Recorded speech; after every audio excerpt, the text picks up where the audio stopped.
तो बच्चे एक्सरसाइज 4.2 का क्वेश्चन नंबर 3 है ये हमारा। हमने प्रूव करना है कि 2 7 65 3 8 75 एंड 5 9 86 इज इक्वल टू किसके है, 0 के है। ठीक है बच्चे, ये प्रूव करना है। तो देयर आर टू प्रॉपर्टीज जिसको यूज करके हम जीरो करते थे, है ना। एक तो प्रॉपर्टी थी कि ऑल जीरो, मतलब एक रो या एक कॉलम के अगर सारे एलिमेंट जीरो हो जाए तो वो डिटर्मिनेंट जीरो हो जाता था, है ना।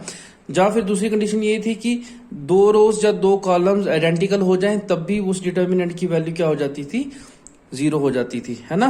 ऑल जीरो तो यहाँ पे पॉसिबल नहीं है ना, क्योंकि कोई रूल ही नहीं बन रहा जिससे मैं सारी इसको मैं जीरो बना सकता हूँ। एक एलिमेंट के सारे, एक रो या एक कॉलम के सारे एलिमेंट्स को मैं जीरो नहीं बना पाता हूँ। लेकिन मैं एक चीज कर सकता हूँ कि किन्हीं दो कॉलम्स को या किन्हीं दो रोज को क्या कर सकता हूँ, आइडेंटिकल कर सकता हूँ। अगर आइडेंटिकल होंगी तो वो तब भी उस डिटर्मिनेंट की वैल्यू क्या हो जाएगी, जीरो हो जाएगी। ठीक है, मैं क्या कर रहा हूँ, देखिए आपका थर्ड कॉलम 65 है, 65 है, 75 है और 86 है। अगर मैं सेकंड कॉलम को, पूरी सेकंड कॉलम को 9 से मल्टीप्लाई करूं तो क्या बनता है, 9 इंटू 7 63, 9 इंटू 8 72, 9 इंटू 9 81। ठीक है, तो मैं सबसे पहले क्या करूंगा, ऑपरेट करूंगा, किसको ऑपरेट करूंगा, कॉलम 2 को एज कैसे 9 कॉलम 2। ठीक है, उससे क्या होगा, ये अगर मैं 72 बनाता हूं, है ना, सॉरी 9 इंटू 7 63 बनाता हूं। 63 को अगर 2 से मल्टीप्लाई 2 से ऐड करूंगा तो 65 बन जाएगा। 72 को 3 से ऐड करूंगा तो 75 बन जाएगा। 81 को 5 से ऐड करूंगा तो 86 बन जाएगा। तो उस सिनेरियो में मेरा सेकंड और थर्ड कॉलम दोनों क्या हो जाएंगे, आइडेंटिकल हो जाएंगे। अगर दोनों कॉलम्स आइडेंटिकल हो जाएंगे तो उस डिटर्मिनेंट की वैल्यू क्या हो जाएगी, जीरो हो जाएगी। क्लियर है। Yes, sir. तो सारे एलिमेंट्स जो सेकंड कॉलम के थे उसको हम 9 से मल्टीप्लाई कर लेते हैं।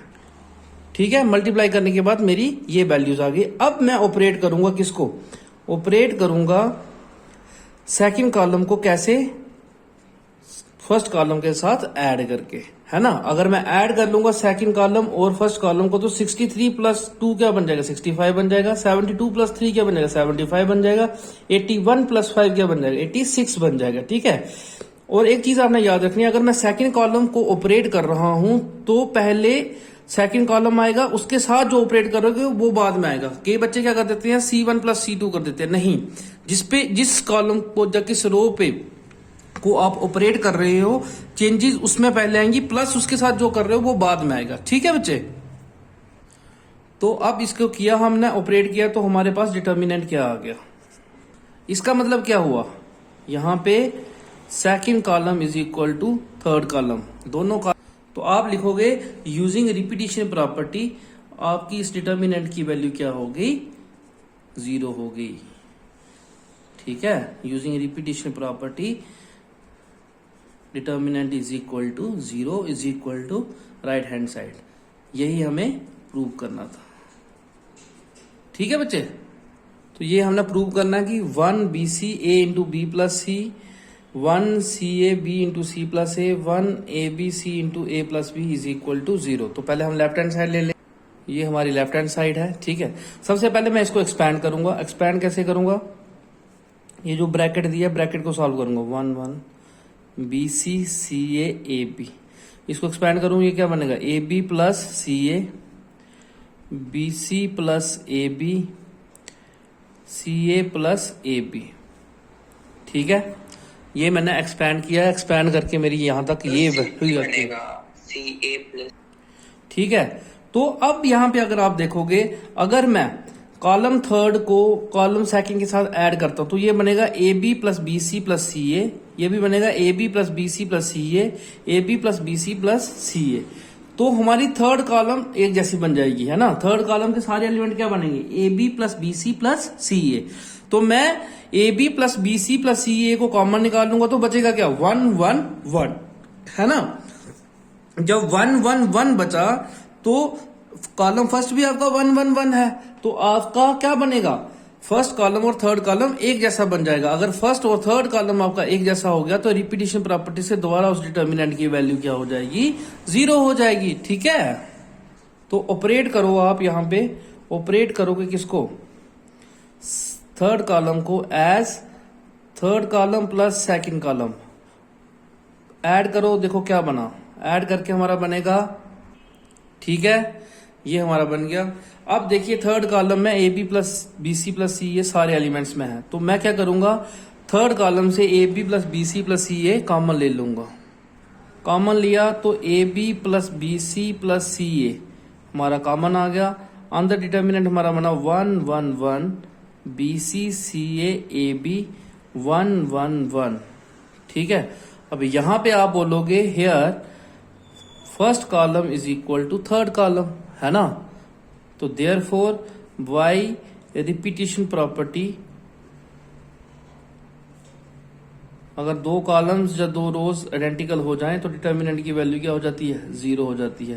तो ये बना A B plus B C plus C A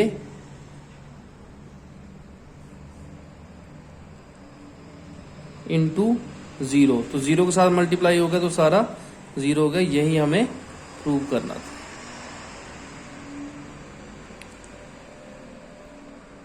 clear है? ये है आपका क्वेश्चन नंबर 5। तो लेफ्ट हैंड साइड लेते हैं।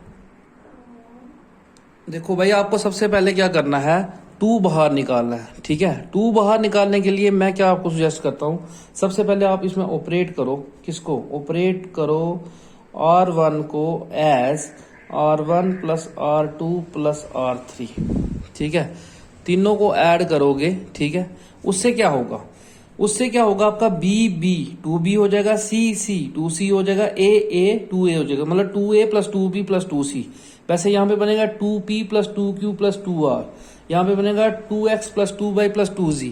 तो मेरा एटलीस्ट सबसे पहली चीज जो 2 मुझे बाहर निकालना था, मेरा 2 बाहर आ जाएगा, ठीक है बच्चे। तो ये मेरा 2 कॉमन आ गया। फर्स्ट रो में अगर आप देखोगे तो 2 सब में है, तो मैं क्या करूंगा, 2 कॉमन ले लूंगा, कहां से, फर्स्ट रो से। तो 2 मेरा कॉमन आ गया। अब देखिए अब मुझे यहां पे क्या चाहिए था, अब आप देखो राइट हैंड साइड को साथ साथ में कंसीडर करके चलो, जो जो हमें चाहिए था। मुझे 2 बाहर चाहिए था, मैंने ले आया, ठीक है। अब मुझे चाहिए यहाँ पे B, यहाँ पे C, लेकिन यहाँ पे है क्या, C और A। तो अगर मैं सेकंड रो को फर्स्ट रो से माइनस करता हूं तो क्या बनेगा, माइनस B, है ना। और यहां पे बचेगा, अगर थर्ड रो को फर्स्ट रो से माइनस करूं तो A और B कैंसिल हो जाएंगे, बचेगा माइनस C। तो एटलीस्ट B और C तो आ गया, माइनस हम कॉमन निकाल सकते हैं बाहर में, है ना। वैसे यहां पे Q और R आ जाएगा, और यहां पे क्या आ जाएगा, यहां पे Y और Z आ जाएगा, ठीक है। तो मैं क्या करूंगा, मैं ऑपरेट करूंगा किसको, सेकंड रो को एज, उसको सब्ट्रैक्ट करूंगा फर्स्ट से, और थर्ड रो को भी ऑपरेट करूंगा एज, उसको सब्ट्रैक्ट करूंगा फर्स्ट रो से, ठीक है बच्चे। मैं बार बार आपको बोल रहा हूं कि ये क्वेश्चन आपको प्रैक्टिस से आएंगे, अभी मैं करा रहा हूं, आपको एक एक स्टेप समझ आएगा, लेकिन अगर आप इसकी प्रैक्टिस साथ साथ में नहीं करोगे तो ये क्वेश्चन तुम्हें भूल जाएंगे बच्चे, ठीक है। तो इसकी प्रैक्टिस आपको साथ साथ में करनी है, क्लियर। ऑपरेट करेंगे तो फर्स्ट रो में कोई चेंज नहीं आएगी, क्योंकि मैं ऑपरेट सिर्फ R2 और R3 को करूंगा, तो फर्स्ट रो सेम रहेगी। सेकंड रो को मैंने सब्ट्रैक्ट कर लिया, C प्लस A सब्ट्रैक्ट करेंगे तो ये सारी माइनस की हो जाएंगी, C प्लस माइनस का कैंसिल है, A प्लस माइनस का कैंसिल है, बचेगा माइनस B, यहां पे बचेगा माइनस Q, यहां पे बचेगा माइनस R, नहीं यहां पे बचेगा माइनस Y, ठीक है। वैसे यहां पे बचेगा माइनस C, यहां पे बचेगा माइनस R, यहां पे बचेगा माइनस Z, ठीक है। अब देखो सेकंड रो में भी माइनस है, थर्ड रो में भी माइनस है ना। अगर मैं R1 को ऑपरेट करूं, R1 plus R2 plus R3, तो minus B plus B cancel हो जाएगा, plus C minus C cancel हो जाएगा, यहाँ पे Q और R कैंसिल हो जाएगा, यहाँ पे Y और Z कैंसिल हो जाएगा, तो A P और X आ जाएगा फर्स्ट रो में। हमें A P और X ही चाहिए था, है ना, ठीक है।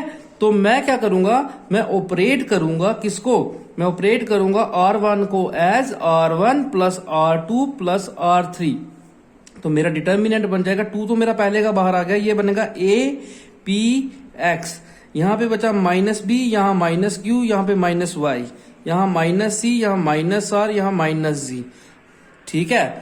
अब मेरा पूरा राइट हैंड साइड जो मुझे चाहिए थी वो आ गई है, बस फर्क इतना सा है कि वहां पे माइनस है। तो अगर मैं सेकंड रो से भी माइनस कॉमन निकाल लूं और थर्ड रो से भी माइनस कॉमन निकाल लूं तो माइनस माइनस प्लस हो जाएगा, तो मुझे जो रिजल्ट चाहिए था वो मेरा आ गया, ठीक है।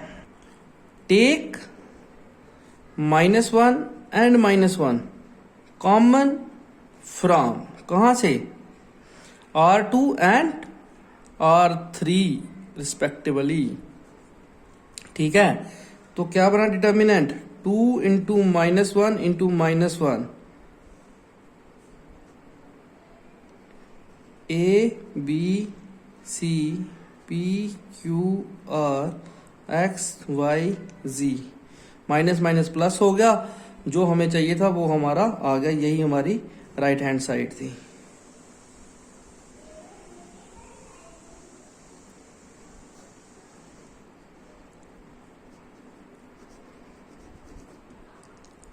Is it clear to everyone? देखिए ये तुम्हारा क्वेश्चन नंबर 6 है। देखो इसको प्रूव करने के लिए जब ऐसे क्वेश्चन आएंगे, आप अगर यहाँ पे ध्यान से देख रहे होंगे तो इसके जो प्रिंसिपल डायगोनल है वो सारा 0 है। तो जहां आप इसको अगर मैट्रिक्स के साथ कंपेयर करोगे तो आपको पता चलेगा कि ये स्क्यू सिमेट्रिक मैट्रिक्स है। मैं पहले लेफ्ट हैंड साइड लिखता हूं। अब देखिए फर्स्ट प्रॉपर्टी अगर आपको उसकी याद होगी, मैंने ये जो डिटर्मिनेंट्स कराए थे इसकी एक फर्स्ट प्रॉपर्टी थी, याद है किसी को? Sir reflection property. हाँ, उसमें क्या होता था? सर उसमें रोज और कॉलम्स जो रोज कन्वर्ट हो जाती थी कॉलम्स में और कॉलम्स होते थे रोज में। हाँ, और उससे क्या होता था? डिटर्मिनेंट इक्वल उनका। Yes sir. क्या होता था? डिटर्मिनेंट जो होता था इक्वल हो जाता था। हाँ, प्रॉपर्टी ये थी कि on interchanging rose into columns and columns into rose the value of the determinant remain same. ठीक है, तो मैं क्या करता हूं, मैं यहां पे लिखता हूं यूजिंग रिफ्लेक्शन प्रॉपर्टी।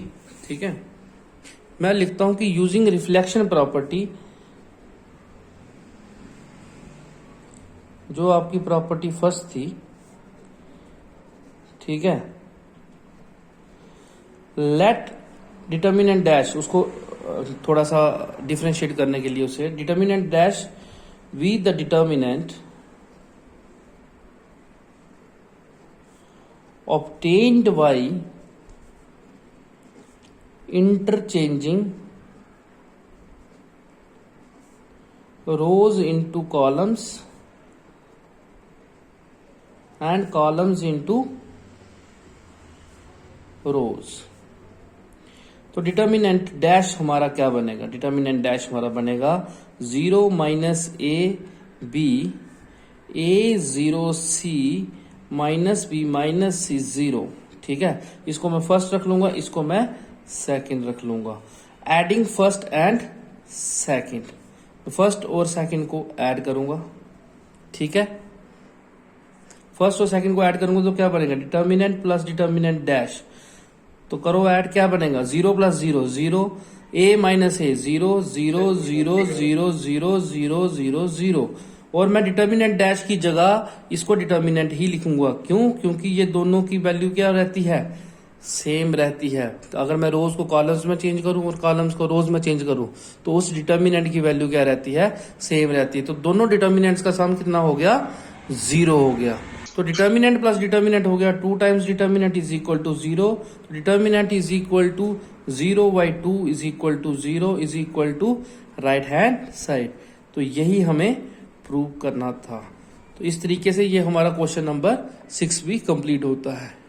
ठीक है, बाकी जो हमारे अगले क्वेश्चंस हैं वो हम कल की क्लास में करेंगे।